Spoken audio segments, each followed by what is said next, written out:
What do you find most confusing about personal finance? We're going to talk about mine today. But first, this is a brand new channel for me, so if you could subscribe, like, and comment down below, that would be really helpful for my engagement, and best of all, it's free. This is not going to be a video where I demystify the subject, because this is literally the bit of finance that I find very confusing and difficult. And it is where my pension is invested. That doesn't mean what company is holding the money. I know the pension company that my company was putting the money in, and I have the account. It's what that pension pot is then further invested into. So typically when you invest through a company pension scheme, they'll choose a pension provider and send your contribution along with their contribution all to that pension provider each month. It's then on you to go and decide how you want that money invested. Typically, your company will have chosen a default fund for you, and there might be 3 options available. So for my company, there are 3 options called cautious, balanced, and adventurous. But it doesn't really tell you much about what that is or what it's actually invested in.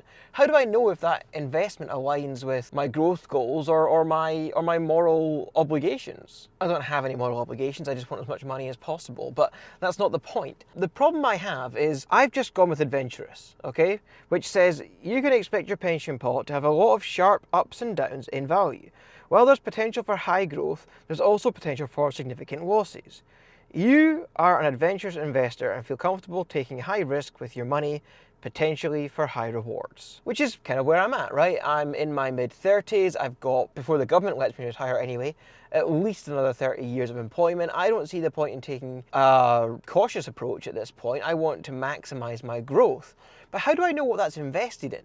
And the bigger challenge that I have is that if I want to go and self-select what it's invested in, then I have to opt out of the default fund. And you get big warnings even if you want to look at the list of possible self-investment options with the pension company. Big warning says if you even go in to look at the list, you're opted out of the default fund and you cannot go back in. Like, that's scary as hell for me, and I'm maybe an intermediate when it comes to personal finance.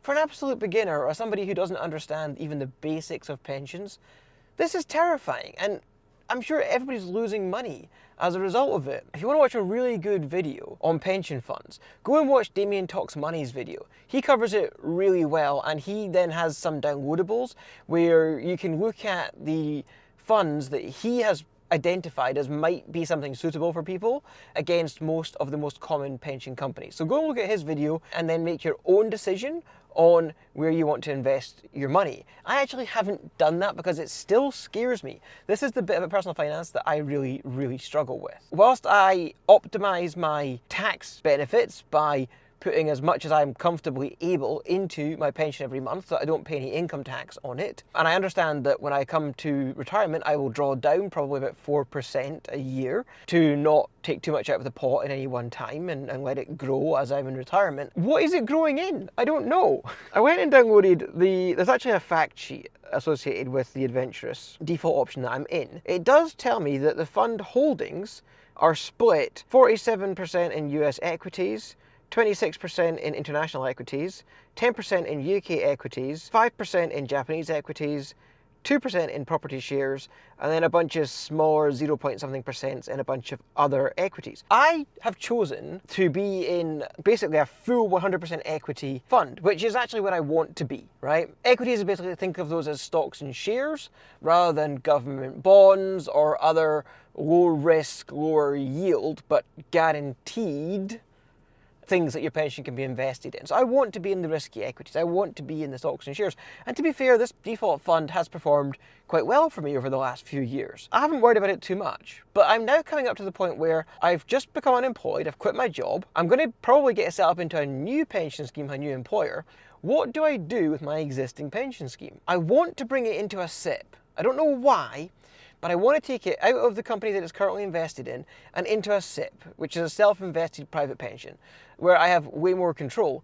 But I also believe that the funds inside SIPs are potentially set up in a more clear and easier way to understand than the way that the most common companies that your company probably are using for the pension fund, such as Scottish Widows or Standard Life or any of the others. And so I'm hoping, I'm going to have to look into SIPs and the fees and everything associated with it, but this is where I struggle, is how do I know if the money that I'm putting into my pension is invested in the things that are going to give me the biggest opportunity? And I don't have an answer for you. As I go through this journey learning about personal finance, if I do transfer my pension over to a SIP, I will talk about it on the channel. I won't obviously share how much it is, but I'll talk about it. I'll talk about how I'm making the decisions. I'm probably going to refer back to Damien's video and try to see if I can get a greater understanding of this. Maybe Martin Lewis has some tips as well for us. SIPs are typically seen as something that rich people have.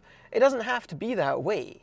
In the same way as you can now have these zero fee investing companies like Trading 212, I think that a SIP can actually make pensions and self-investing in pension much more accessible as well. This is just a rant for me to essentially let you understand that if you don't understand pensions, you're not alone. I don't really understand them either. So I want to know, let me know in the comments below, what is the thing that you struggle with most in personal finance? And let's see if we can get a conversation going. If you want to watch something else, I recommend going and watching my last car rant, which is all about how to overcome your I don't want to enable you to have a greater success with finances. Thanks for watching, and I'll catch you in the next one.